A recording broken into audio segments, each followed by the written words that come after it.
Minnesota. When big boys ain't know us. All fast money, no slow bucks. Yo guys, long time no see. Just joking. If you're also subscribed to my main channel, I literally just posted a video like an hour ago thanking you guys all for 900,000 subscribers. And on this channel, who knows, maybe I'll be getting there soon. No, for now I got like 60,000 and I'm really content with that, so thank you guys so much. Today's video, bringing you guys which 12 teams I think could trade for Russell Westbrook. Again, a lot of these are unrealistic, but I went based off the assumption of which teams have the most assets to throw around. For example, the Philadelphia 76ers are on this list. Is he going to get traded to Philadelphia? Hell no. But anyways, here's the list. Let me read it off really quick. The Boston Celtics, Milwaukee Bucks, Orlando Magic, the Minnesota Timberwolves, Denver Nuggets, New Orleans Pelicans. You then have the San Antonio Spurs, my Phoenix Suns, the LA Lakers, Philly, Atlanta Hawks, and the Charlotte Hornets. So like you heard, a lot of these are unrealistic, but I didn't go based off any rumored teams that are going to trade for him. I went based off of simply who could put together the best offers in the league. First, I want to start off kind of the more unrealistic ones, such as the Philadelphia 76ers. So Philly, I believe, okay, you get Ben Simmons, right? You have Nerlens Noel and Jahlil Okafor. You have them both. You're stockpiled with draft picks, and I mean stockpiled. Who do you have at guard? You have TJ McConnell and Kendall Marshall. Let's just say you wanted to start turning this thing around and start winning. You could offer a Jahlil Okafor, which is obviously the biggest piece in the trade. You then could give up either your first round pick or, hold up, they have the LA Lakers first round pick for next year. You could throw that Oklahoma City's way, and then you could give up a Robert Covington or Timothy Luau, who they just got at the end of the first round. So again, this one might be the most unrealistic because, hello, Russell Westbrook is not going to... Oh, hold up, I forgot to mention one thing. All these trades are based off the assumption that Russell Westbrook promises the team he will re-sign with them after the trade. Now, is that going to happen? No. Russell Westbrook already stated he will not sign a contract extension. He will not renegotiate his contract with any team he's traded to. But if we put that into consideration, then all the comments would be, oh, we would never give that up for a one-year rental. You know, I would never trade that for 1 year of a player. So take into account all these trades are assuming Russell Westbrook re-signs with your team. Again, he said he won't re-sign for sure. He won't give a promise. But for the sake of this video, just imagine every trade I mention, the team knows Russell Westbrook will re-sign. Next, we have the Charlotte Hornets, who I believe if they were to give up a Michael Kidd-Gilchrist, who was a top 5 pick a couple years ago, Kemba Walker, and also a couple first-round picks, not just this year, but maybe multiple first-round picks, I believe they could have what it takes to acquire Russell Westbrook. Again, would that be the most attractive offer for an Oklahoma City Thunder team who wants to rebuild? No. But let's just... Kemba Walker, Michael Kidd-Gilchrist, and multiple draft picks. Michael Jordan getting his hands on Russell Westbrook, I like that. But again, these are kind of unrealistic. The Philadelphia 76ers, Charlotte Hornets. Another unrealistic one would be the Phoenix Suns because they look like they're headed in the right direction in terms of rebuilding this team slowly, starting from the bottom up. So I don't believe that they're in any rush to acquire a star right now. They kind of want to build at their own pace. But for this video's sake, let's just say they could throw an Eric Bledsoe.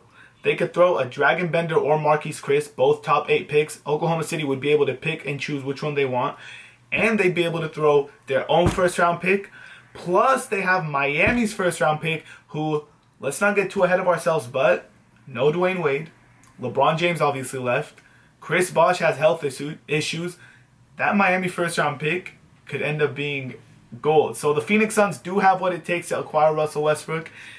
But I just don't think they're in any position right now to kind of, you know, hinder their rebuild. Let's go on to the New Orleans Pelicans. Anthony Davis and Russell Westbrook. What? There's too much athleticism in that sentence. Anthony Davis and Russell Westbrook. I don't believe, sadly, because I would love to see that duo. I would love to see that duo. But sadly, I don't think New Orleans has what it takes. They don't have enough assets to give Oklahoma City. But for this video's sake, let's just say they give up Buddy Hield. They give up Drew Holiday. And they would have to give up multiple first-round picks. I still don't think that would be enough for Oklahoma City to bite. But this is just based off. I want to see Russell Westbrook and Anthony Davis on the same team. Next, we have, this one is realistic and unrealistic for multiple reasons. The San Antonio Spurs. So they were actually rumored. There's actually rumors by big time sources that the Thunder and Spurs were actually on the phone with each other, and the phone call kind of went something like this. Hold up. So Sam Presti's on the phone with the Spurs. Hey, so we heard you guys want Russell Westbrook, right? Spurs. Oh yeah, we'd love to add Russell Westbrook to our core of, Kawhi, LaMarcus Aldridge, yeah, we'd love to do that. Oh, did you say you want to add him to a core of Kawhi? Because we're asking for Kawhi in return. Hang up. So it turns out that San Antonio Spurs were trying to acquire Russell Westbrook. Oklahoma City wanted Kawhi Leonard in return, and talks obviously stalled there.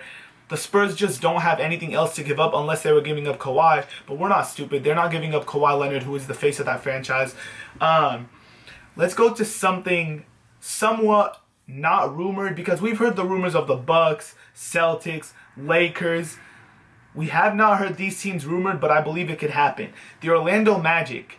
You were just in talks with Oklahoma City, so there might be a little connection there. You just traded Victor Oladipo there for Serge Ibaka.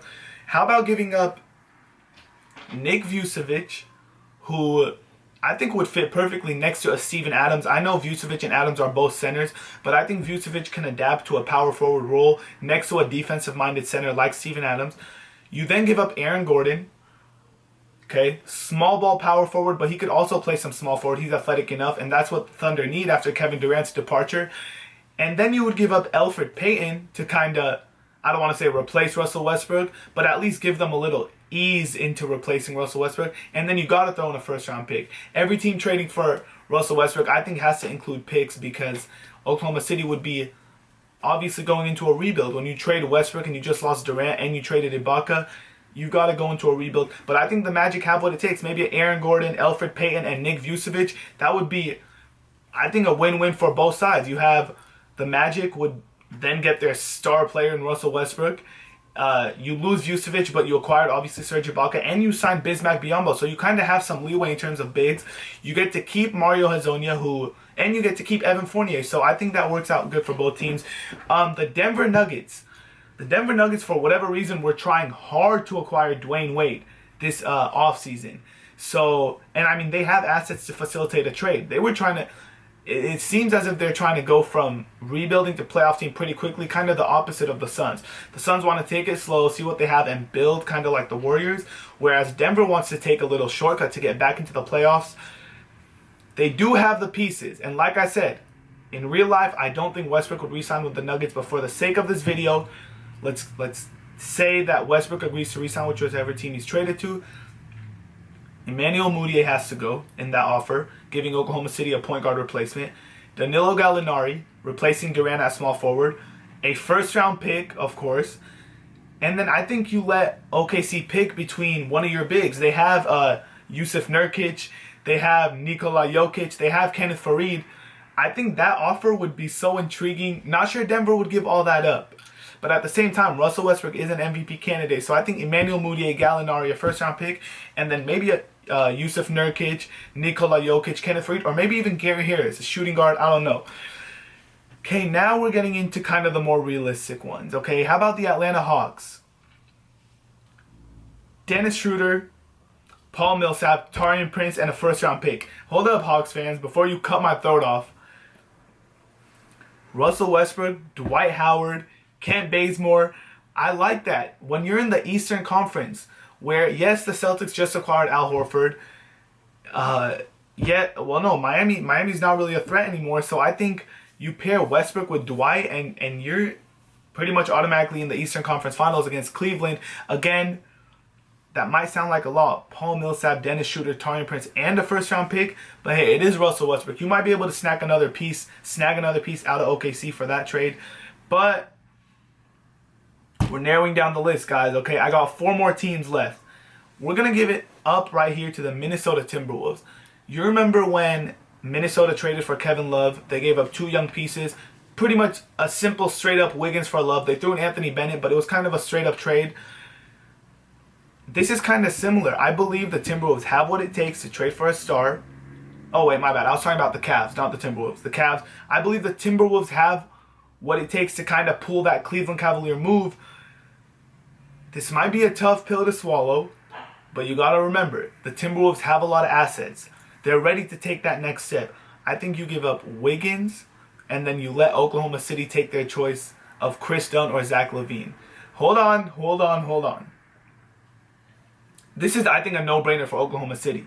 You're scared Westbrook's going to leave. You get a chance at taking Wiggins, former #1 pick, and either Dunn or LaVine. That's a yes from Oklahoma City. Now you would have to convince Minnesota to do it. I think you get to keep Karl-Anthony Towns. That's the biggest thing, okay?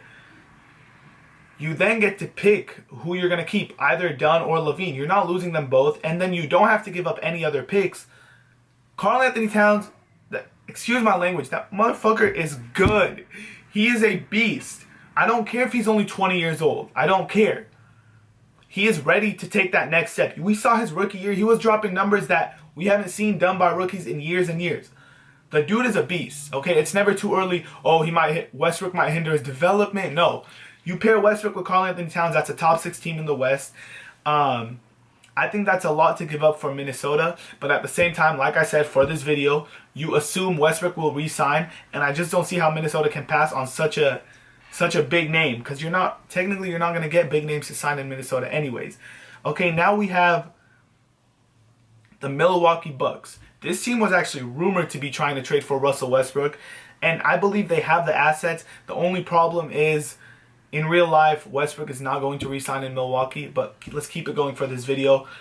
Another problem is Oklahoma City. What do you guys think they're going to ask for? They're going to ask for Giannis. They're going to ask for Antetokounmpo. And what are the Bucks going to do? They're going to hang up the phone. But I believe even without including Giannis in that trade offer, the Bucks have more than enough. First, let's start off by giving Michael Carter-Williams. Yeah, he's been thrown around kind of in his career. He's not exactly the most efficient point guard in the league, but you give Oklahoma City a replacement, okay? Michael Carter-Williams is not bad. He won Rookie of the Year.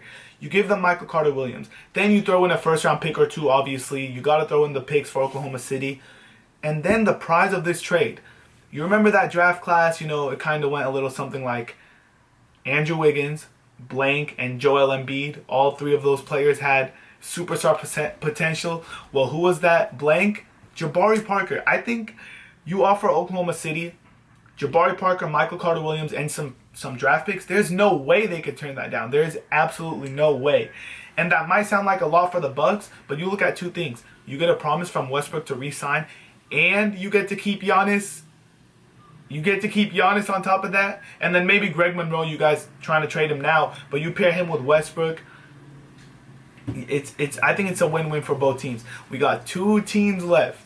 And I feel like you guys can figure out who those 2 teams are. If you can't, let me go straight into it. The Celtics and Lakers.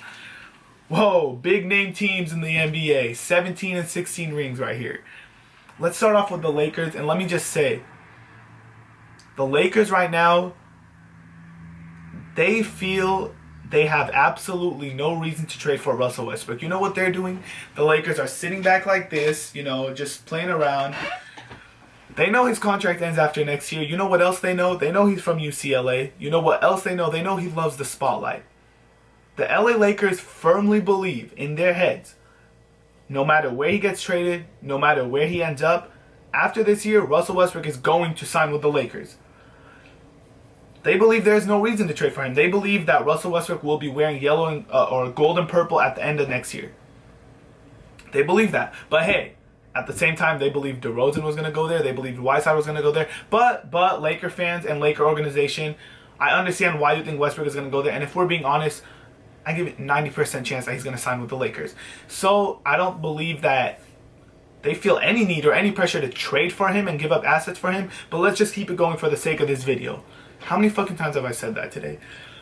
Okay, well, you already know what Oklahoma City's ideal offer is going to be. They're going to pick up the phone. We want Brandon Ingram and D'Angelo Russell. The Lakers are not going to give up both of those players, okay? I believe that re-signing Jordan Clarkson and obviously acquiring Russell Westbrook hypothetically has the Lakers leaning towards keeping Ingram over Russell. Russell would just be redundant with Westbrook and Clarkson there. He would have no use. So, of course, you keep Ingram, who's the 2nd pick in the draft. I think you give up D'Angelo Russell. You give up Julius Randle, who's a nice young player, but there's no way that he's a trade stopper between acquiring Russell Westbrook. He's nice, and I get why some fans wouldn't want to give him up, but there's no way that he's a roadblock between Russell Westbrook joining the LA Lakers. So I think Russell, Randall, and then the Lakers don't have their first round pick this upcoming year, but I think they've got to throw in a future first round pick just to sweeten the deal. Russell Westbrook traded to the Lakers, and I think he for sure re-signs there, even in real life. Okay, last part of this video. This team has been rumored to every single star on the trade block. DeMarcus Cousins, Jahlil Okafor, Jimmy Butler, Blake Griffin, and last but not least, Russell Westbrook. The Boston Celtics, and rightfully so, they're ready to take that next step. They've made the playoffs the past 2 years. They haven't made any noise, though. They've been first-round exits past 2 years.